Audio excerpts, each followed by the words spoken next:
शिवनेरीच्या त्या विशाल अंगणात खेळता खेळता शिवबा आता मोठा होऊ लागला होता. त्याच्या डोळ्यात एक वेगळी चमक होती. ती फक्त बालसुलभ खोडकरपणाची नव्हती, तर काहीतरी मोठं स्वप्न बाळगणाऱ्या एका मनाची होती. शिवबा दररोज किल्ल्यांच्या तटांवरून धावत असे. तो आपल्या सवंगड्यांना गोळाही करायचा. कोणी तलवार म्हणून लाकडी काठ्या, तर ढाली म्हणून लाकडी फळ्या घेऊन यायचा. मग सुरू व्हायच्या त्यांच्या त्या लुटूपुटूच्या खोट्या खोट्या लढाया.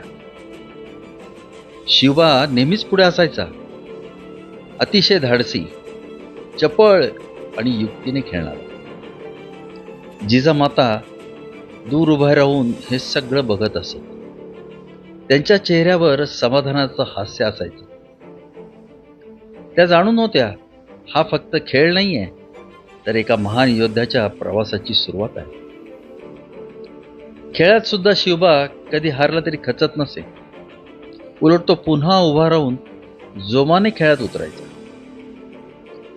खेळाबरोबरच त्याचं धनुर्विद्या, अश्वारोहण, तलवारबाजी इत्यादी प्रशिक्षणही चालू होते. त्याच्या मनात एक गोष्ट घट्ट बसली होती. अन्यायाविरुद्ध उभं राहायचं आणि आपल्या मातीसाठी लढायचं. असं करत करत शिवनेरीच्या अंगणात खेळणारा हा शिवबा हळूहळू स्वराज्याच्या स्वप्न पाहणारा छत्रपती शिवाजी महाराज बनण्याच्या मार्गावर पुढे चालू लागला होता.